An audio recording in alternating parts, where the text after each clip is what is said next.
Hello and welcome, everyone. I'm Brandon Ward, a co host on The Inner Entrepreneur. This is our inaugural episode. Paul and I are going to dive into our backgrounds, the story of how the podcast came to be, and where we're going to be headed in this journey together. Him and I are both mindful addicts, if you will. We love meditation, we love the thoughtfulness, journaling. All of these things have made a big impact in our lives, particularly as entrepreneurs. And so for us, we wanted to build a podcast that was focused for entrepreneurs, but mastering the inner game. There are lots of podcasts out there that talk about the specifics of building and growing businesses that detail the dynamics and operational components of business.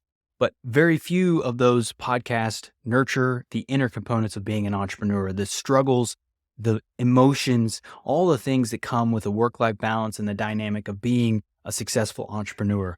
Our aim and objective is to provide you with valuable content, insightful actions, and guidance along that journey of entrepreneurship so that you may sustain your journey as a successful entrepreneur and build the vision of your life that you see. So I hope you enjoy this first episode. We've got a couple more coming today as well, and then we're going to be publishing weekly episodes after that. So with that being said, let's get into it.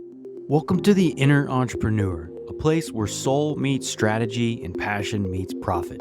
Success in business is about more than mastering the external. It's an internal game. Ready to play? You and I met via Twitter. We are content creators on Twitter, and we joined a coaching pod together. You were invited by your friend. So we didn't know each other prior to that coaching pod. We joined we were in a positive intelligence coaching program.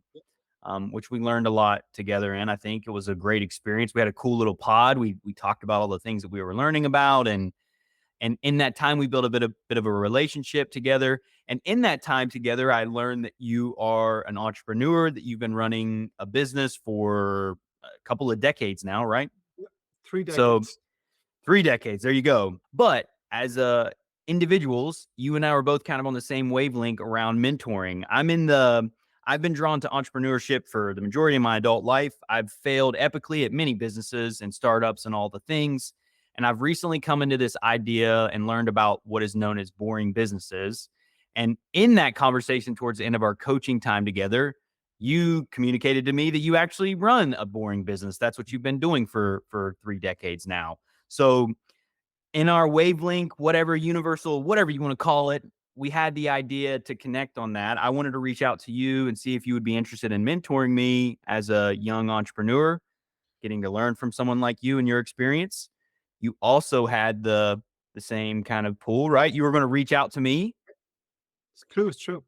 And so we did that. We had a conversation a couple of weeks ago. We had our first conversation. And in that conversation, you had the idea of potentially doing a little podcast together and recording our kind of journey together, almost as the I know you're going to push back on this, but the master and student concept of like someone early in their entrepreneur journey and someone. Well, I don't want to start this conversation either by bragging or establishing my superiority, but I just need to say this to make it very clear because I think I'm better in this than you. I have failed in 5 businesses, so I know you go now, but like you can. 5 businesses I failed, and so I don't you suggesting that you failed more than me. I don't. That's fair. I have not failed 5 businesses. Okay, that's okay. So that's It's you not. got me there, which is good. Thank you. Well, That's I'm good. gonna hold. I'm gonna hold that superiority. I have failed. You're a bigger Five. failure than me. Then I'm we'll a hold bigger that. failure. I'm a bigger failure than you. And I figured out that successful people are people who fail but never stop failing. And then That they eventually go, okay, that's one of them works. That's the what I had a hey, buddy. that's all you need, by the way. That's all you need. Right. Well, I got That 2 of them working, but that's all you need. That's all you need. Well, two's even better. I would Yeah. imagine that's Two even is better. two is better. 2 is better. That's for Well, sure. what triggered me in the podcast was we'd had this back and forward going, yeah, we should chat.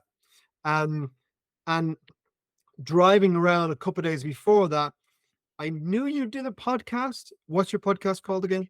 Order within. Order Within. And I said, I better look up. And I listened to your podcast, which was more about the kind of mindfulness, mental health. With that, Yep. is that? Yep. And and I mean, mindfulness is a topic you don't want to get me onto because it's an obsession of mine. I've been meditating for 40 years. So you don't want to get me down there because I will never shut up. And in listening to the podcast, I just thought, wow, as we went through our conversation, which we're both enjoying, I just thought, well, Brandon has the experience of podcasting. And I think we're getting in some really interesting stuff here that people might enjoy or benefit from. So that was where the idea came. And it was inspired by listening to your podcast, thinking this is something that might be interesting. So that's what has led us here today. That's awesome, Paul. Well, and honestly, I love the things that just kind of bubble up from the surface, not like unintentionally. I think that's those are fun things to me and explore. I love podcasting. I love listening to podcasts. I've been a big podcast fan. I know you're a huge podcast fan too. So Um, podcast junkie. Yes, exactly. That's a good kind of junkie, right? There's actually my wife and I were talking last night about how sometimes having some addictive personality traits can be good as long as you're applying those addictive components towards healthy habits and building yourself up. So like sometimes that can be a good component of My being a wife junkie. percent, I'm obsessive. I call it focused, but I'm very focused on the things that are important to me. But it's interesting when you talk about, when you approach this idea of mentoring, which is, I don't love the word, but in the last week or so, you exchange conversations with people on Twitter. And so the question was, what service can you offer to someone that would be worth 10,000 euro or something? So I responded back because I banter back and forth with this person. I responded back something that said, well, if you have a multi-million euro business, I can teach you how to run it in 1 hour a week.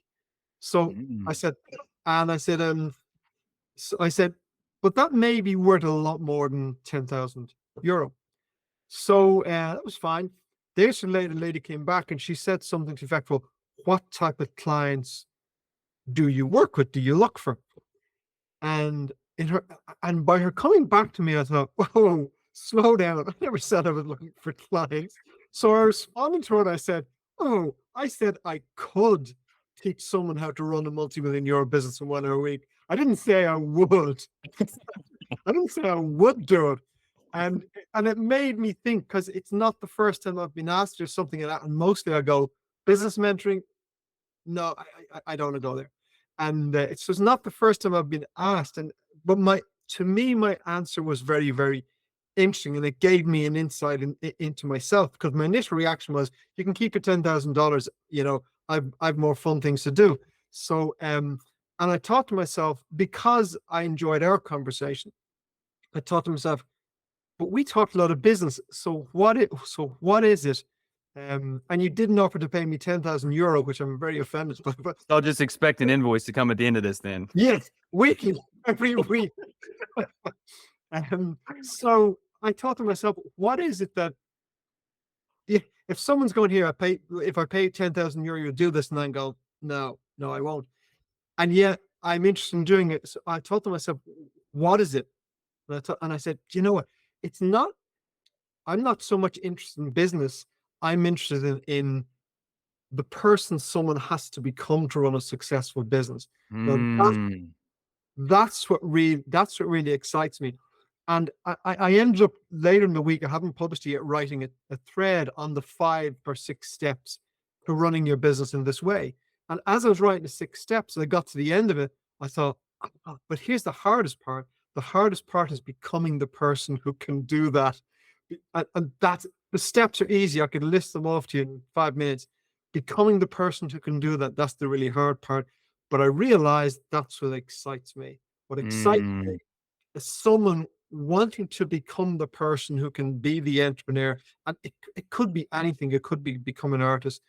What excites me is the person who wants to grow and develop.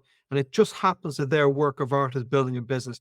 Now, I find that enormously exciting. Mm. But if someone just wants to have a business conversation, it's like dull as dishwater. I've been there, and you keep your money. So Well, that's and there's tons of good books and like from that point, Paul, I think there's because it's more tactical. Like that's you can have strategic kind of tactical conversations around the mechanics of running successful yeah, businesses. But I think that's a thread between you and I that exists. And that's why this has prompted us to do something like this yeah, too, is we both have a deep love for personal development, self-mastery, and you're like that's what I've come to realize is that having the ability to develop yourself, to achieve certain things in life, you have to work on yourself first. I didn't understand that when I was younger, but you really do have to make yourself into a person that can do certain things. And I find it interesting because ultimately, Paul, I think in my mind, the goal is in a lot of ways for these conversations is to help people develop themselves to become someone that could run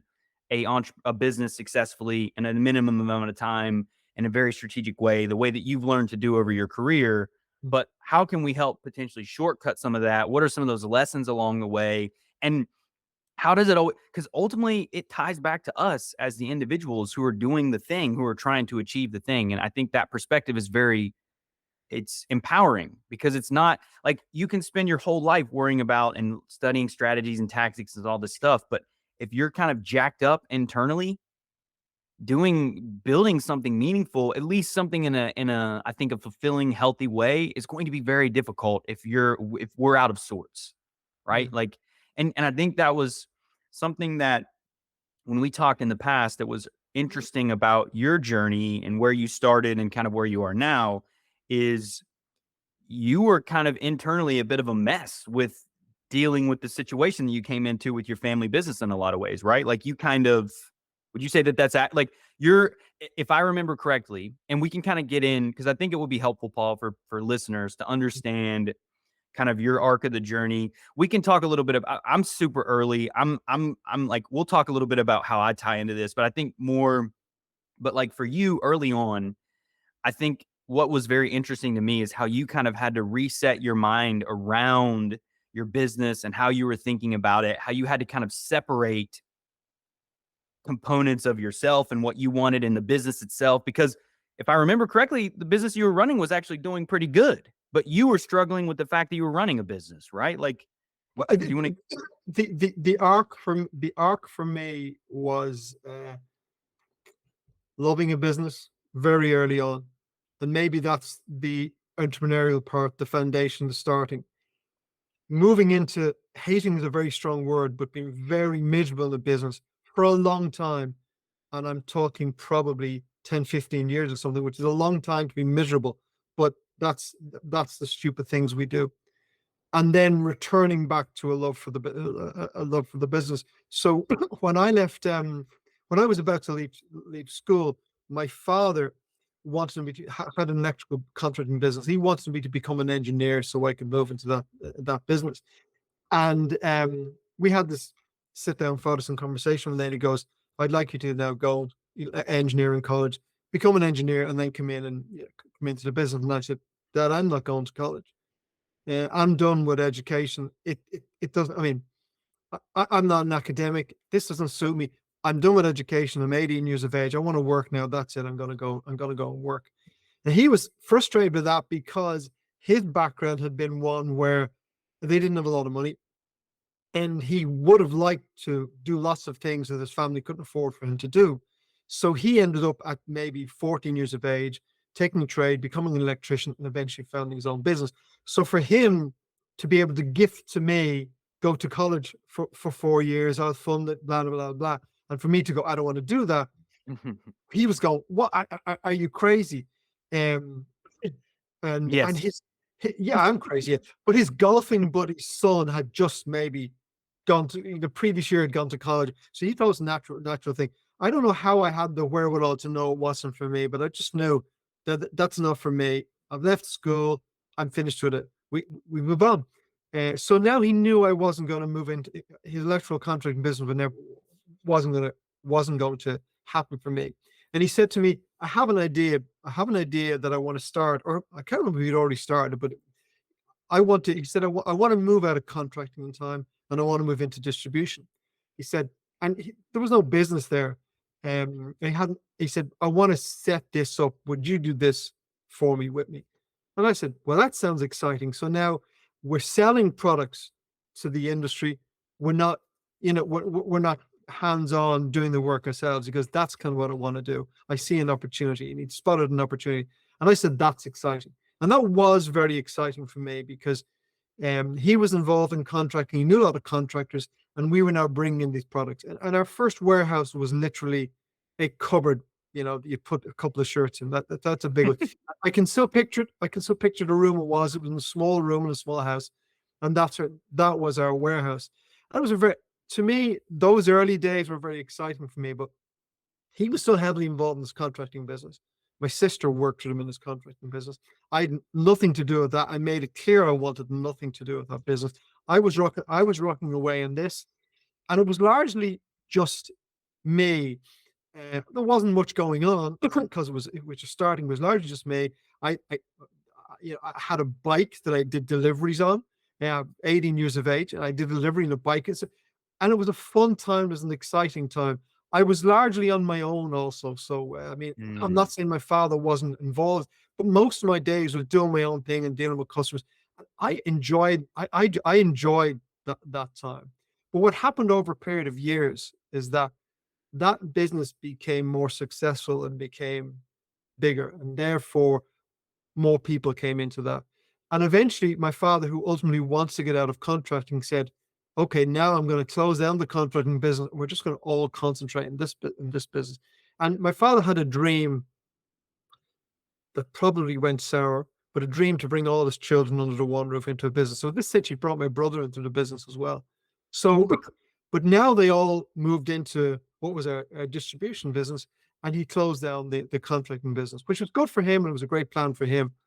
So now my world changed from being this guy on my own doing this entrepreneurial thing with all the folks in this business, family around me, other people. And I began to lessen that enjoyment because one of the things I've realized is one of my highest values is freedom. And when you're put in that environment, your freedom begins to be encroached a little bit.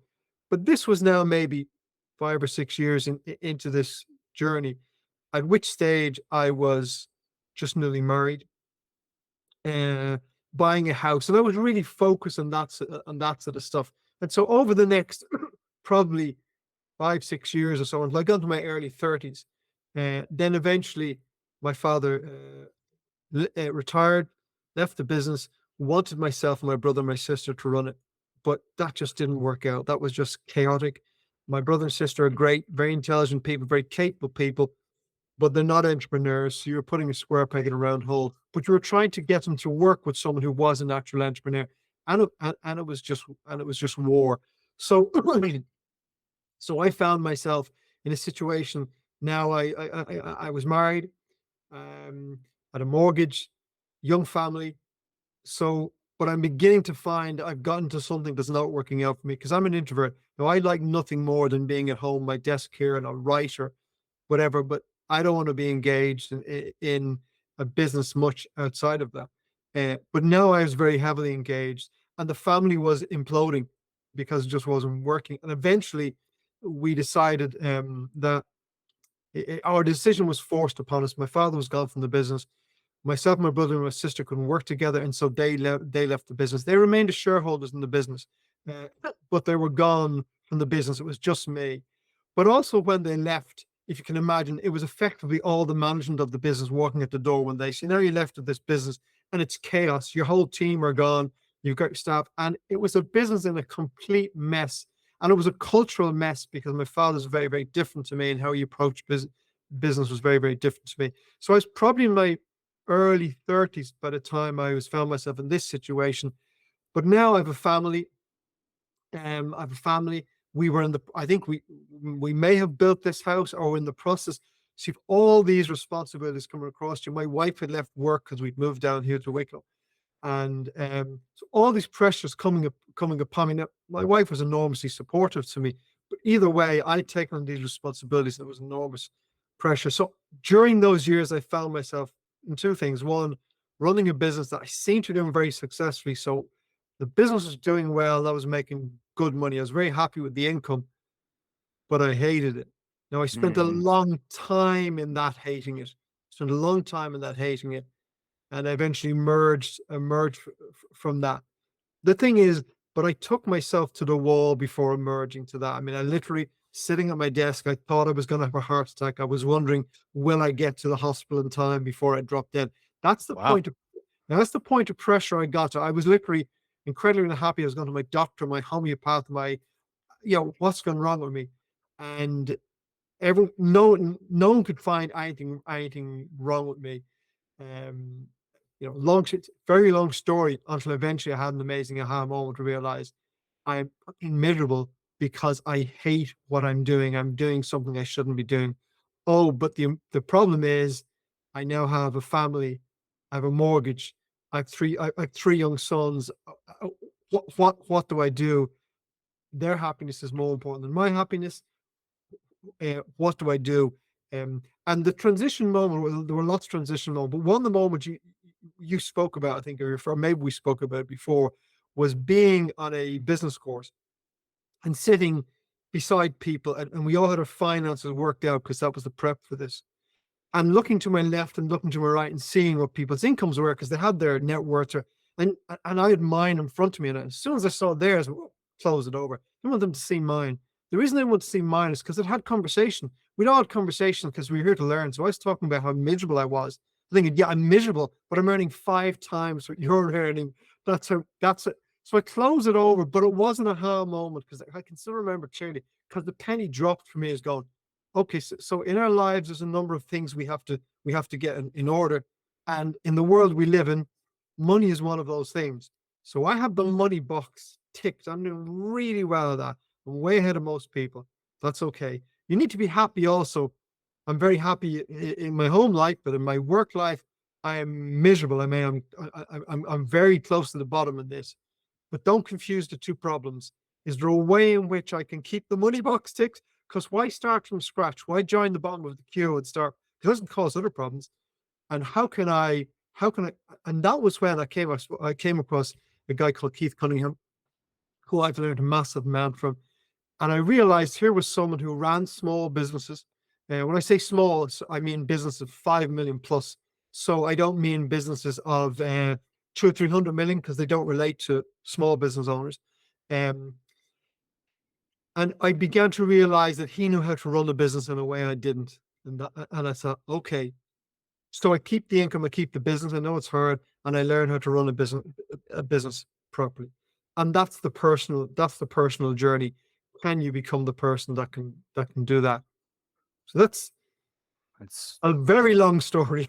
no, it's amazing though, Paul. Like I think that's the arc though, because that's the personal development that we're talking about. You looking, you like being aware that you have something of value, like even though you're personally miserable in the situation that you're in, recognizing that you have a tangibly successful business that you've been running, even though you're miserable doing it, there's a real asset here that you have. And so maybe instead of nuking the asset, maybe I Yeah. can work on myself and make me work with the asset that I built. Right. And it sounds like that's kind of the decision So point. one of the dropping things was there were several reasons I was miserable in the business. One is that it's not my nature to be engaged with people all the time. It's my nature to be quiet in solitude. I'm an introvert. So that's what I love. That's my nature. It took me a long time to accept that.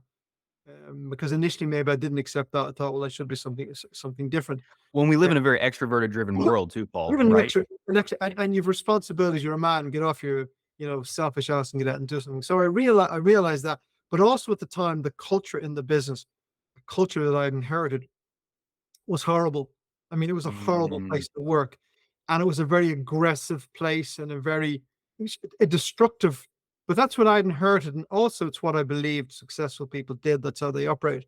And then I had to look at my own nature. And at this stage, I'd been meditating since I was 18 years of age, so I was familiar with the peaceful state of mind and that interconnectedness. And I just knew that wasn't my nature. The whether I had to chat to you about a difficult issue or an easy issue, being aggressive with you is not my approach. Being destructive, being manipulative, that's not my nature. But that seemed to be how successful people did it. And I had to go, okay, so that's not how I'm going to do it. So I'm going to turn a business that reflects me. And I would have said to people at the time, this is how we're doing things now. And when I would take new people in the business, I'd go, you want to really get an insight into me pretty quickly because this is how the business is run.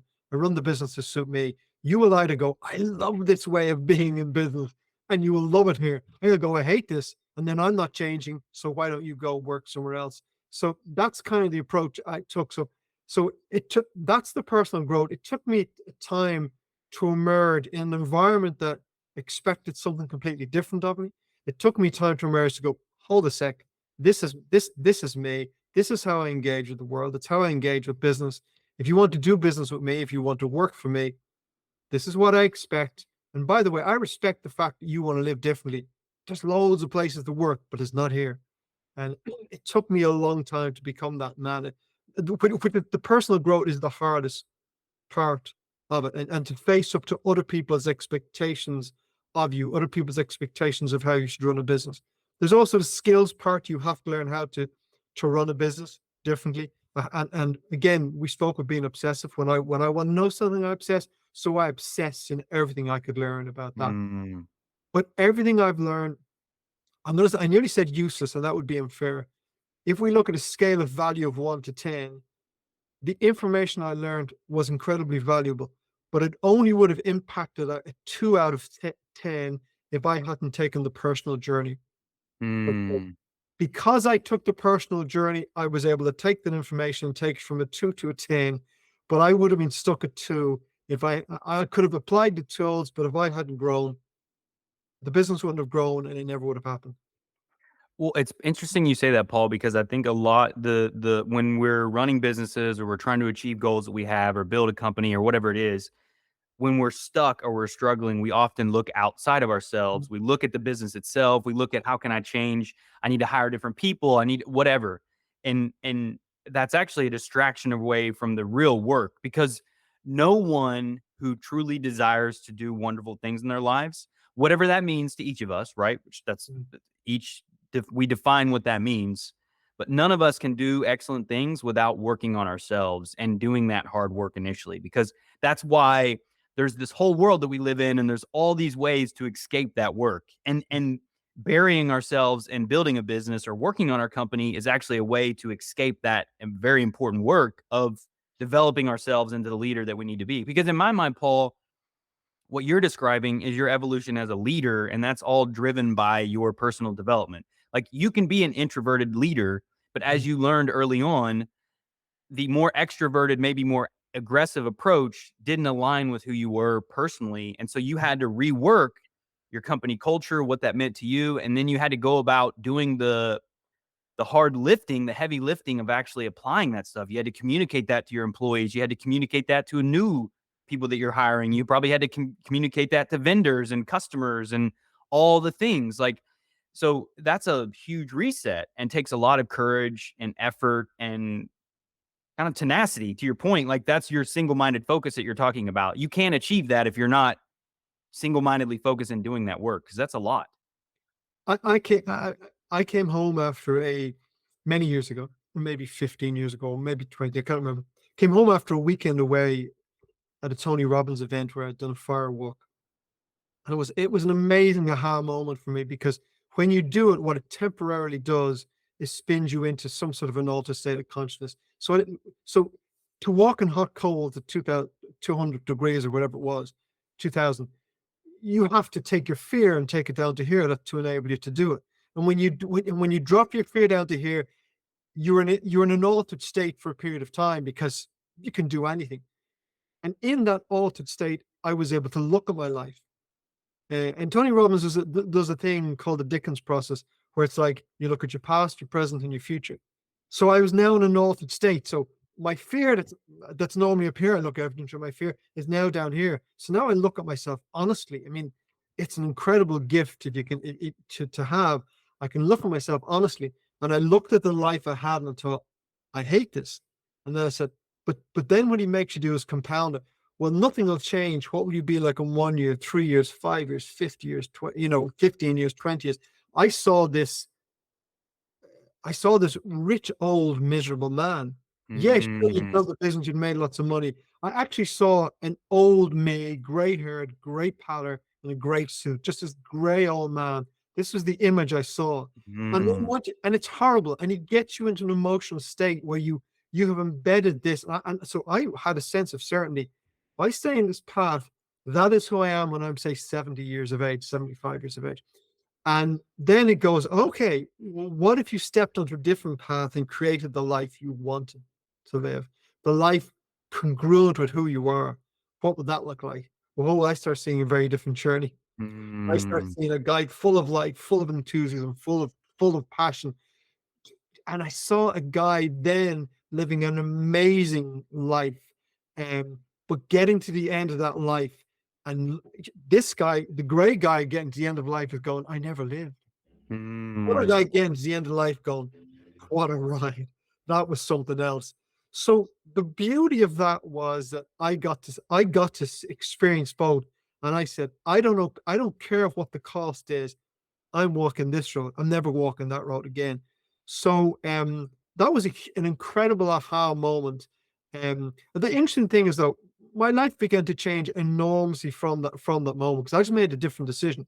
And so you're right, you fast forward 2 or 3 years, and it was evidence to a lot of people that I had changed and my life had changed. And we used to be dinner parties with friends. I would relate a story because the time was so fresh and I was so passionate about it, so enthusiastic. I would relate a story about the massive change and all this sort of stuff. And my wife would interject and she'd go, you're missing something, you're missing something. And I go, what did I leave out? And she goes, well, the story's true, but what's the but? What you're not telling people is the 2 or 3 years of misery in between. She goes, you're not telling people that you came back and the chaos because you want to change everything in your life. You're not telling people how hard that was for you in the business to, to change all these dinosaurs, to communicate to everyone, to your family, that this is how I am, this is who I am now. And she said that was a couple of years at least, I can't remember, 2 or 3 years of incredibly hard work to get that. And she used to say to me, not telling the story, but see, that's my nature. I go bum the exciting story. And it's literally only in the last couple of years I've realized she was right. That that's the most important part of the story. Because if I mm. because if I miss that, particularly I'm 57, so particularly if I'm speaking to someone 30 years younger than me, and I omit that part of the story, then what they have happens is they get into a moment in life where they see these ambitious, exciting goals and they decide, I'm living this life. And then 2 weeks later, it hasn't happened, or 2 months later, and they go, I'm a failure back to my old life. So I'm not saying everyone will struggle for the 2 or 3 years that I did. I'm saying it's a possibility. And most very successful people I know who've created the lives they want have jumped through hoops over a period of time. So I think it's really useful to go, I did massively shift my life. I did largely create the life I wanted to live that I live today. But the journey was hard, and my experiences, because I've attended lots of courses and I do lots of that sort of stuff. My experience is that a good 80 to 90% of people don't walk the road. So they take the learning in and they're all excited. But once their enthusiasm wanes, they go back to their old ways and then they complain that it didn't happen for them. So that Mm. so the hard story is probably really important. If it was easy, everyone would do it. Paul, and that's exactly why I'm excited about these conversations because there are a lot of people in my generation and younger that miss that whole 2 to 3 year period. We see just like you Yeah. said, the desire to change and the end state. We don't realize that there's all the work that has to happen between that. And something that I've come to know is just chopping wood and carrying water. Like that's a kind of a Yeah. Zen moniker, right? Like before enlightenment, chop wood, carry water. After enlightenment, chop Yeah. wood, carry water. Like ultimately, you got to do the work regardless. And I think, especially now in our kind of instant gratification driven culture and world that we live in with social media and everything, people glaze over the gross, hard, bumpy, challenging parts to present this flowery image of life. And it's bullshit, like for the most part, because you have to put in your time. You have to, and I think particularly younger people don't like to hear that because we want the thing now. But I love that you're sharing that because if you are committed to living an excellent life, whatever that means to you, you have to realize that if you're not living that life now, it's because you're not in a state of existence that's reflecting that way of life. That's not like the potential's there. You're feeling called and pulled to this vision, but we literally have to reshape ourselves, just like you described. You had to go out, communicate to everyone in your life, your employees, your customers, your family, this is who you truly are. It's going to be a painful process because you've known me this way, but this is who I really am. Mm. And we're going to work together. And for the people that you love and the people love you, they'll ebb and flow with it, right? It's not going to be easy, but they'll make the moves with you. And so I think it's important that people understand that. Like there's work that has to be done. That's also the joy of it though. Like you were just saying, if stuff was easy, everyone would do it and there would be no fulfillment or satisfaction in the accomplishment of the feat itself. Like you're climbing a treacherous. I was just talking with Ashley about this last night, like my wife Ashley, and if you the bigger the vision, the bigger and chaotic and tumultuous the mountain is that you're climbing. It's not just this straight shot. You're going to be wrapping all around the mountain, going through all this terrain. You're going to fall down, but that's what makes it so epic when you do it, because everyone else is down at the base going, man, I wish I could get to the top of the mountain, but they haven't activated their courage yet to take the journey. And like that to me So is they're the also journey. also going, um, hey, look, Brandon is so lucky. Look at Ex- Brandon up there. He is so lucky. At times I'm reluctant to tell people the details of my journey, um, because people get stuck in the details and they go, ah, that worked for you. And they go, the details of the journey are irrelevant because all our journeys are different. It's that I exactly. made the journey. But the other interesting thing is, what else do we expect? What else do we expect now? I mean, if you decide now that you want to radically improve your fitness, you're a couch potato, you want to get fit, lose weight, and you want to, become really, really fit, do you expect that that's going to happen in 1 week? You go, no, I'm going to have to change my lifestyle permanently. I'm going to have to exercise continually perfectly. I get on a bike 4 days a week. I go to the gym 3 days a week. That's what I do. Now, some people maybe unfit. Thankfully, I have peers who are much fitter than me, so I have something to aim for. But the thing about it is that I don't get to, uh, at this point in time, I'm at a pretty good level of fitness, but I don't get to maintain that level of fitness unless I continue to training. That will last for about 2 weeks, and after that, it's going to plateau and fall. If I want to maintain the level of fitness, I have to keep training. So there's nothing. If you want to, oh gosh, I was nearly going to tell you how long I'm married, and you realize I can't remember. I think about 33 years. So I've been fortunate to be with one woman since I was 15, 16 years of age. It's a very long Wow. relationship. Yeah, over It's 40 years we've been it's together. amazing accomplishment. Yeah, three. Well, it's very lucky for me, and she's been very patient. But There's but the point I'm making is that you don't get to create a great relationship overnight. You work on it continuously. And even after 40 years, you regularly check in, you prioritize, you work on it continuously. So no one would expect that I met my wife 40 years ago. And the first couple of weeks we got a great job done. That's it. We rolled. No one would expect that. They'd go, no, you're going to be together for 40 years. And if it's a good relationship, you're working on that all the time. So why do people think that they can build a business or grow wealth over time? Because I've often said to people, I do know a number of wealthy people. I know nobody who got there quickly. It may be possible to get rich quick. I just don't know. I can't talk about it. I got rich slow.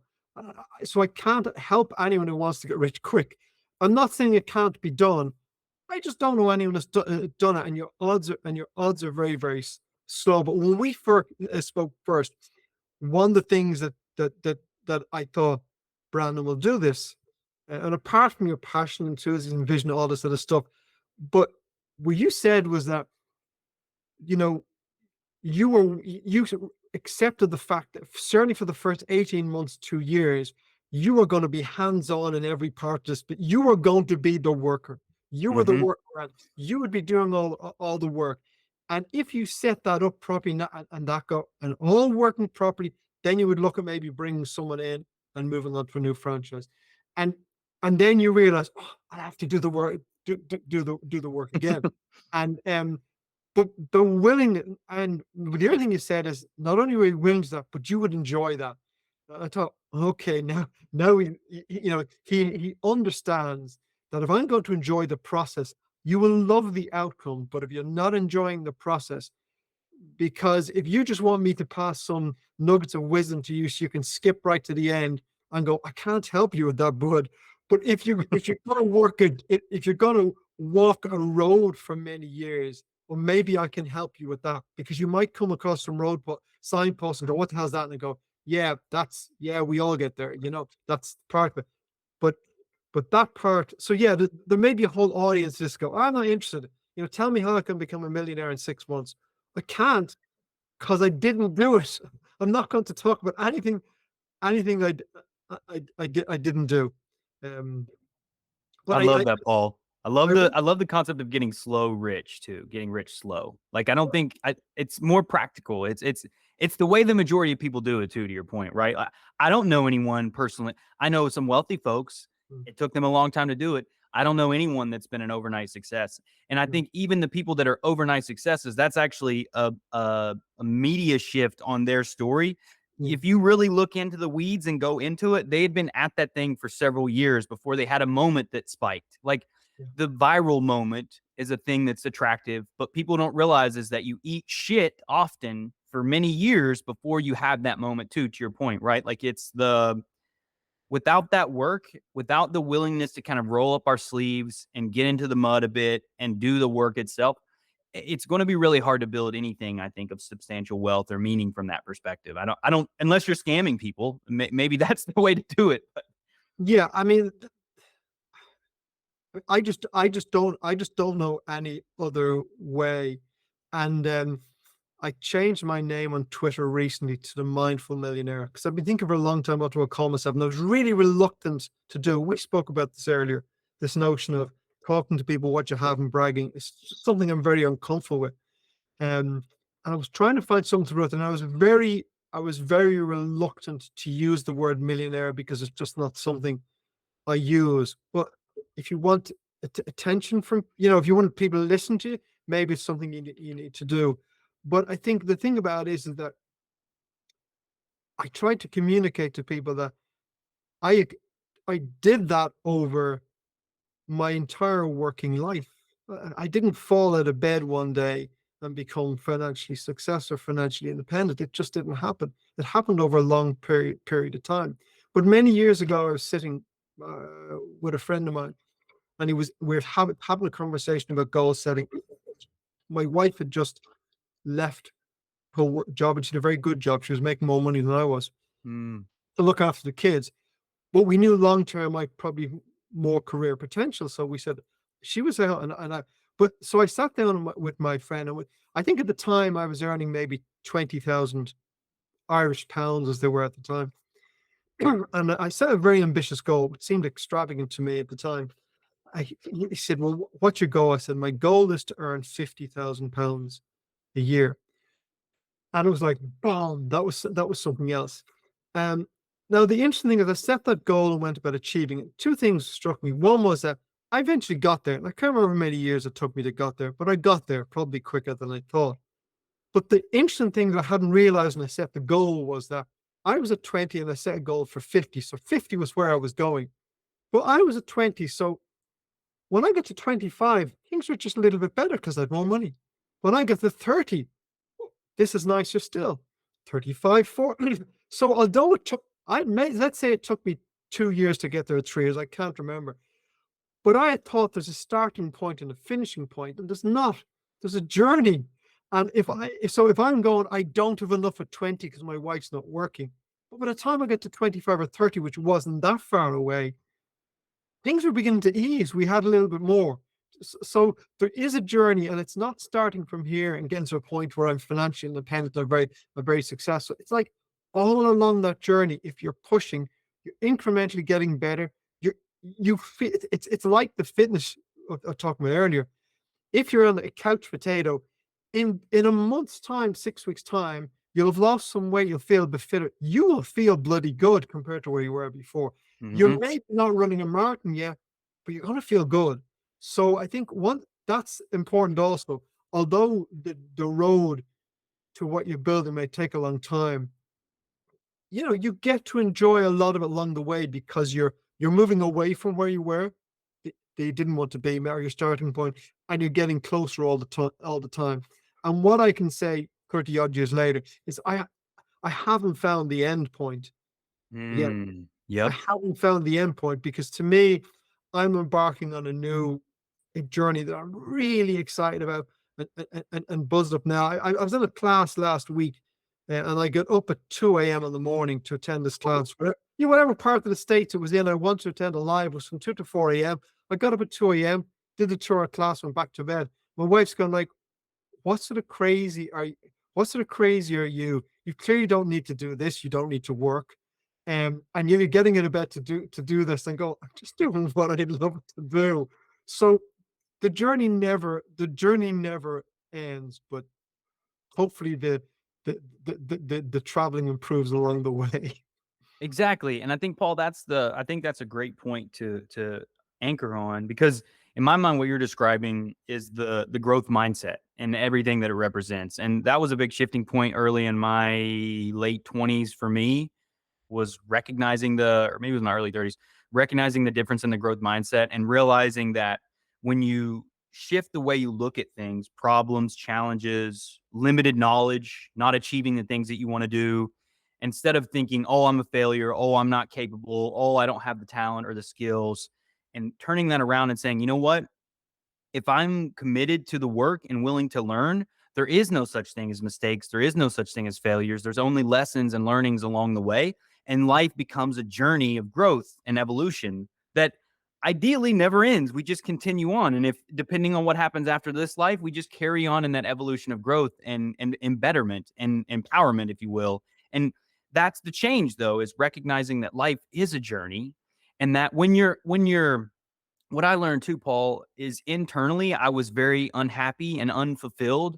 So I had this fixed idea about a certain state of an outcome, money, relationship, whatever, that would fix the way that I was feeling. And that was the lie that I was telling myself, because it's not, there's not this end state that you get to. It's once you realize, actually, I need to learn to accept who I am, love who I am, understand why I feel like such a shit all the time and I feel so depressed, etc.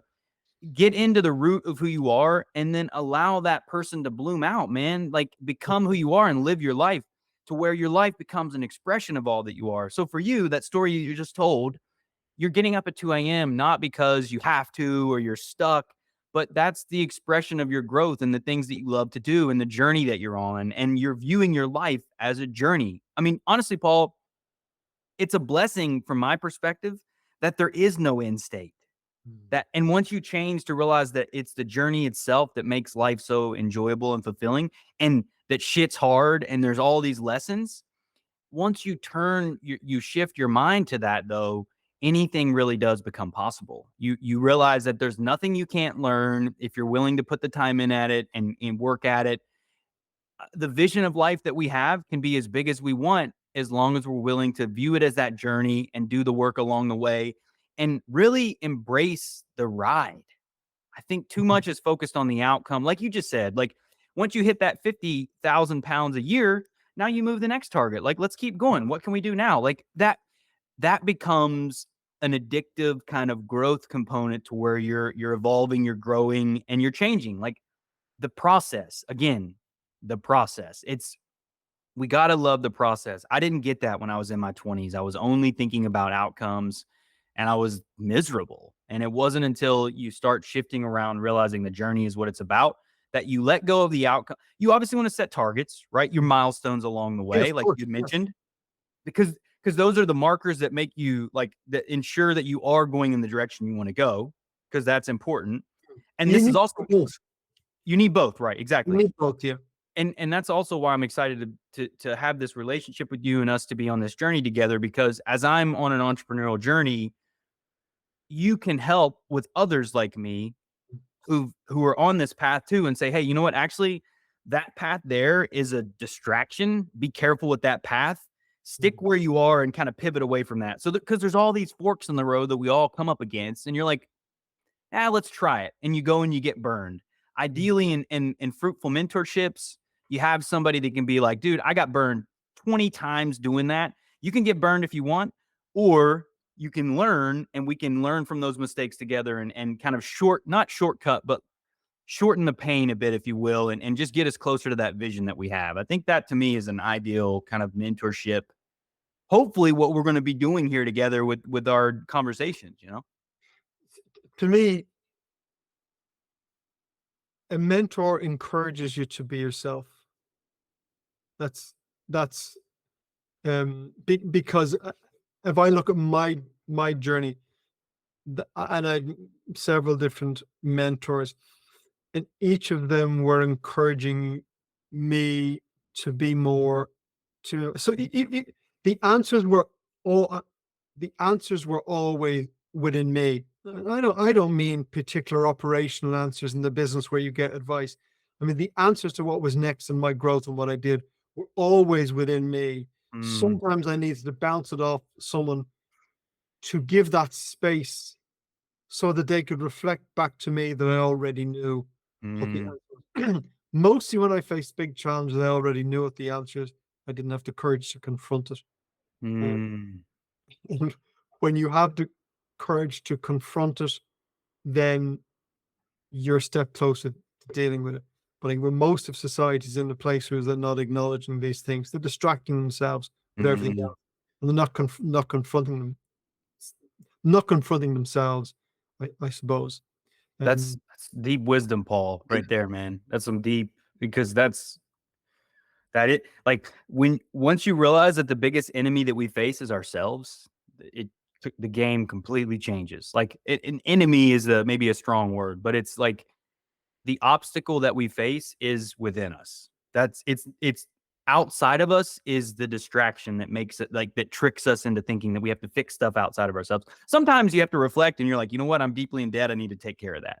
But like that comes back to us reflecting on ourselves and the life that we want, and then looking at the reality that we face. It's all driven from honest reflection of who we are and connection to who we are.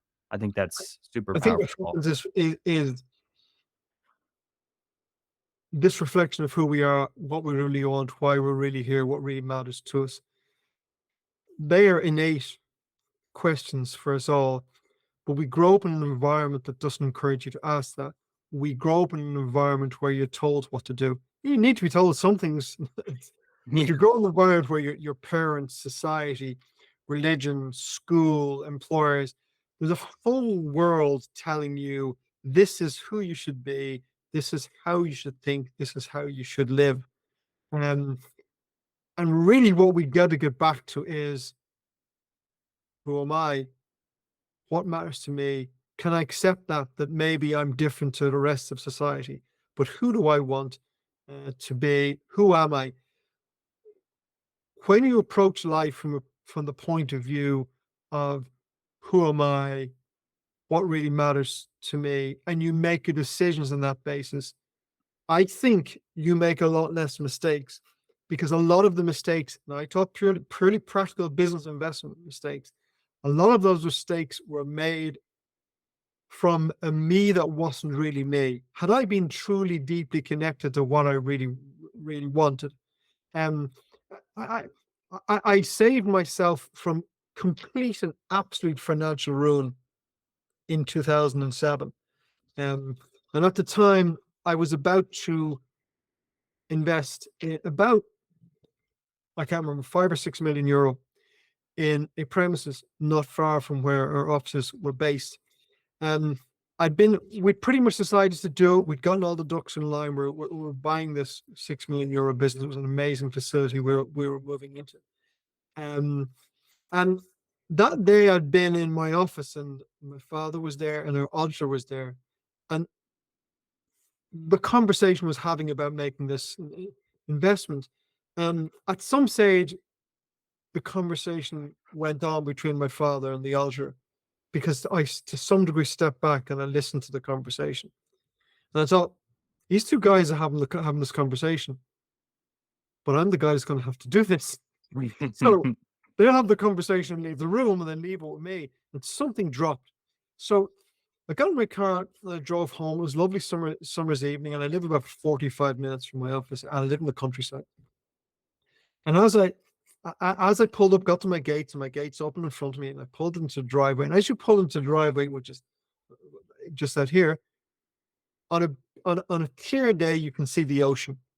So you pull into the driveway and you're looking out, it's beautiful countryside, and you look out into the ocean.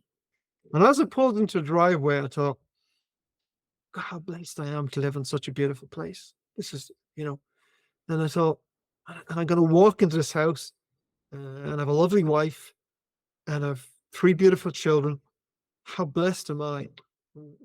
What more do I want? And I'm very, very lucky because we've the time and the wherewithal to travel and do all these things. What more do I want? So the penny kind of dropped. I thought, if I spend 6 million euro on this business, who's going to benefit? Like, how is my life going to be better with this? Well, I'll build a bigger business. Okay, but do you are you buying a bigger house? No. You're buying a bigger car? No. So what's in this for you? And I had the realization there was nothing in it for me except ego. Ego is good because I can stand up and go, that building's mine. This is how big I'm going to feel good. But so what am I? Oh, hold a sec. So I was blessed in that moment. I connected what was real for me and thought, I have everything I want. Nothing I don't want to grow. I have everything I want. Why would I mess with that? So the following day, went back in. I said, look, guys, deal is off. I'm out. There were a couple of people who were upset with that. A couple of people who would have profited from the deal. I said, no, we're not doing this. Deal is over. That was the end of it. Upset a few people, but my decision was made. That was fine. By 2008, 2009, the financial crash came and the world went to shit and my business collapsed by 60%. What is certain is that I would have lost everything. I would have lost my hair. I would have lost my health. I would have lost my business. I would have lost everything because I entered that recession as a man with a business that didn't owe a penny to anybody. I would have entered that as a business owing whatever 5.5 million euro or something completely. So I would have lost everything. Best decision I ever made. Now, when I tell that at the time, when around the financial crisis, people were telling these stories, and I would tell the story. People go, "Oh, you're so smart. You're so switched on. You were so clued in." I go, "No, no, I hadn't got a clue. I had no idea. I knew nothing. I had no idea what was coming down the tracks. I just knew I was going to walk down a road that wasn't right for me." So from that day forward, I've trusted my intuition enormously because my intuition saved me 6 million euro and saved me from being broke. So that, and I was only beginning to really connect with who I was at that stage. I said, well, Mm, but when you, but when you get that level of connection and you can, and it's not just a business decision now, it's what's right, what's right for me. And it guides you so much more. So it's incredibly valuable knowing yourself and trusting yourself and asking, what do I really want? What do I really need? My life would be very different if it wasn't for that moment of intuition. That's all I can put it down to. super powerful, Paul. I love that, man. And it's like the tenet of know thyself, like expressed so vividly in that story, because you could have easily went the ego driven conformist path, which is endless growth for whatever reason. It doesn't matter what you want. And Yeah, it would have potentially been financial ruin for you and your family and your health and the balance and everything you created. But like that's why defining our success, understanding who we are, what matters to us, the values that we have, the life that we want to live, all that matters so much because if we don't have the answers to those questions, we're living a life made by someone else. big And time. it's very likely we're going to be unhappy in a life made by someone else. It's just, I don't see how you can possibly, I don't see how you can possibly be happy if someone else is designing your life. It's really, you can only be, if you're designing yourself. The massive advantage you have, Brandon, starting your entrepreneurial journey is that. I I went through a lot of my entrepreneurial journey not knowing that, and I had to learn it. So I'm not saying you won't make mistakes, we all make mistakes, but I can line up most of the big mistakes I made. And that because I made decisions based on what, not knowing myself, and based decisions on what the world, other people thought what I should do. I can line up a number of big, poor financial decisions. had I made those decisions from the place of who am I, what do I want, what do I really value, what's important for me, I would have made some very different decisions. Mhm. I I was lucky that some people don't survive those stupid decisions. I was lucky to survive those, and I made some costly decisions. I made some decisions I had to write some big checks to get out of, but Mhm. they just turned out to be very valuable lessons. They weren't fatal lessons, and you can make fatal mistakes as well. So you're very, very lucky to be starting an entrepreneurial journey going, I need to be an entrepreneur. I need to understand the business because business has rules, just like science, and that that Mhm. don't that don't care about what I feel, but I need they but I need to start with a place of what's right for me. Am I walking on the right road? Because if you're walking on the right road for you and you take on board, well, I need to learn how to run a business properly because I wouldn't get into a car without learning how to drive a car properly. But so I'm not excusing those skills, they're very essential, but step back a bit before you get into that vehicle you call your business. Am I confident? Is this where I wanna be? Yeah, this is right for me. This is and you confirmed that to me and you said, "If I gotta be the roll up my sleeves for the next couple of years, I'd love to do that." So you're sitting in the vehicle that you're right, and there you go, "Okay, so now I gotta make sure that I understand where all the levers are." That's a Exactly. different thing. But at least you're in the right, at least you're in the driving seat, you're in the right place. You know, you're in the right vehicle, which I think is really important. And Paul, that's a good. I think that's a cool metaphor to think about, or analogy, or whatever you call it. I always mix those up, metaphors and analogies. Like a lot of us are in the wrong vehicles, and Yeah. we're going to improper destinations for who we truly are and what we want. Mm. Like we've got the GPS, we're in the wrong vehicle, and we've got the GPS set to a destination that we actually don't want to go to. And the problem with that is too is, and this is something I learned earlier as well, is when we do that, we're going to subconsciously sabotage those things too. Because if there's any part of us that knows we don't actually want that, there's going to be all kinds of things that come up in our life that are going to undermine that journey, right? Our car is going to break down. We're in the wrong vehicle. We're going to have problems with our vehicle. And the destination, there's going to be all kinds of problems along the way. I made those mistakes so much when I was in my early 20s and 30s because I was taking someone else's vision and living to a conformist version of what I thought success was. And it's only been as I've gotten older that I've been able to define more specifically what I want, why I want the things that I do. And it's the emotional components to it. It's kind of the heart-centered stuff. Like I think the whole passion, we've talked a little bit about this too. And I think we'll save that for another chat. Like the discussion around passion and being passionate about what you're doing. But getting into the heart-centered reasons of why we're doing things does matter though, because there are endless ways to create wealth in the world that we live in. Truly, Paul, like we live in such wonder. It's the best of times and the worst of times with Yeah. technology, but also all the political madness and everything that's happening in the Mm. world. But if we can clarify a vision and we can know who we are and understand what we want, there's never been a better time to be alive to create a life of your own making. It's insane. It But it is, yeah. I but there's also endless ways and traps to fall into and get lost along the way if we don't have that knowledge of self and Mm. if we don't take the time to reflect on who we are and the values that we have and the things that matter to us, because And the there's thing to so be much aware to distract from. is that I call it the inner voice. It's one voice. It's the most important voice and the strongest voice you're ever going to listen to. But you're surrounded. I describe it like standing in the middle of a stadium. And you're standing in the middle of a stadium with 60,000 people shouting something at you. And you're standing in the center and you're trying to connect with your own voice. And for most people, all they hear are the voices of the stadium. That's all they hear. And that voice, that's completely drowned out their own voice. Once you connect with yourself, you stop hearing all those voices. Become so aware and connected with what's going on inside that you can stand in the stadium and it doesn't matter. But, and I've been doing this for a very long time now, for decades, but you still have to remember you're standing in that stadium. There's always influence. There's other people. It's always there. So I regularly, I mean, apart from daily meditation and all this sort of stuff, I regularly sit down and I have my values written down, consistently review those values and go, Mhm. "Is this what really matters to me?" Yes, it is.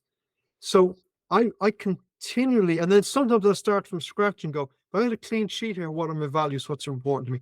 And it's always the same thing. So what I'm doing is I'm continually, even though I have been at this for a very, very long time, and you might say very good at it because I'm practiced at it, I Mhm. still go, but I'm still standing in the stadium because I turn on my TV, my iPhone, radio.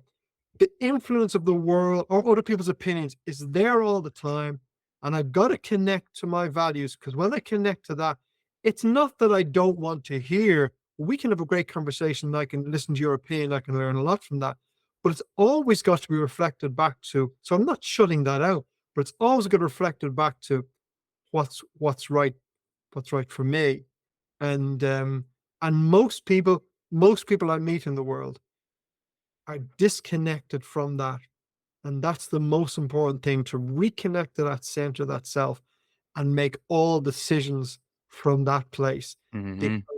when you make decisions from that place, your odds of making good decisions, business, personal, whatever, you're radically different odds of making good decisions.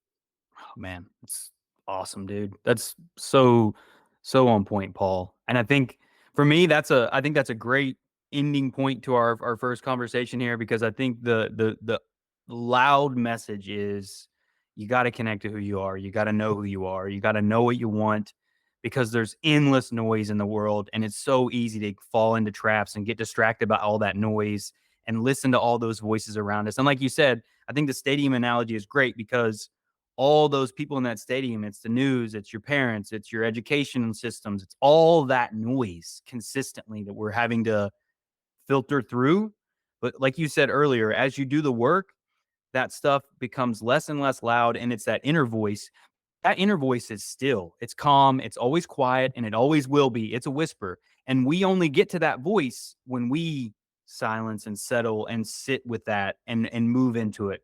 It never yells. The world is loud. That inner voice is quiet and still. And that's the work. It's And much easier to be in the loudness. I agree, and I think what's really interesting is because effectively this conversation is about business. It's about it's about two sides of it. It's about the entrepreneurial journey, having been in that business for 30 years, and starting out creating a new business, which is what you're doing. Mhm. So it's interesting that we started off on this first chat, which which is all about business, and we've mostly talked about connecting to yourself. And yet it seems to me that we will spend a huge amount of time talking about that, because if you don't get that right, nothing else will work. So if you skip beyond this and go, no, no, cut that new age crap, tell me how I make money. It's like, no, dude, that won't work. That won't, we don't, that won't work. You either make it and lose it, or you'll make it and you'll be miserable. Now, I've done Mhm. both of those, by the way. I've made it, lost it, stupid mistakes. I've made it and been miserable. So they aren't good, they aren't good places. So I think this is the perfect place for us to start and maybe finish this conversation, because it is a fundamental basis, I would say, of everything we're going to talk about. Doesn't matter what we talk about in business if you're not starting from the right. Doesn't matter how great the house you build. If you build in the wrong location, it's the wrong place. And you got to start with the right location, and the right location is yourself, and that's where we're starting. Exactly. I think that's it, Paul. The destination begins and ends within ourselves. That's really the crux of it, man. Well, look, I'm super excited about the journey. No clue where we're going and where this is going to go and what's going to come of it. Hopefully, a lot of value for people that are perhaps because Paul, I think the great thing is there's a lot of people out there that may listen that are in your state and are miserable. They've ran a successful Yeah, business for 20 yeah, years and they're miserable and they can't figure out why. Well, maybe that self-knowledge piece is what they've been missing. Or yeah. someone early in their journey in their early 20s or just graduating school or whatever and they want to be an entrepreneur, but they're not clear on who they are and what they want and what matters to them. Like recognizing that without defining our own success, we're not going to be successful. We No, can't. and the thing is, That's I mean, we can evolve into all those conversations into the steps that you will be talking about, which is the starting of the business. And we can evolve into the conversation of someone who's in, so yeah, I'm 20 years in the business, I'm miserable, it runs me. What practically do I do? We can have all those conversations. So there really is some conversations. But if you want to fix those problems without connecting with yourself first, then you've missed the point entirely. You've certainly missed the point of of what I think is important from my point of this side of the journey, and from your point of starting out in the journey. I think it that that center point of what's important to me, what am I doing? It's just key to everything. It's central to everything. I love it, Paul. Well said, brother. Until next time, buddy. Cool. Thank you for listening to The Inner Entrepreneur. If you found value in our content, please consider liking, sharing, and subscribing. New episodes will be released every Thursday at 5 a.m. Eastern Standard Time. We appreciate your attention and take care.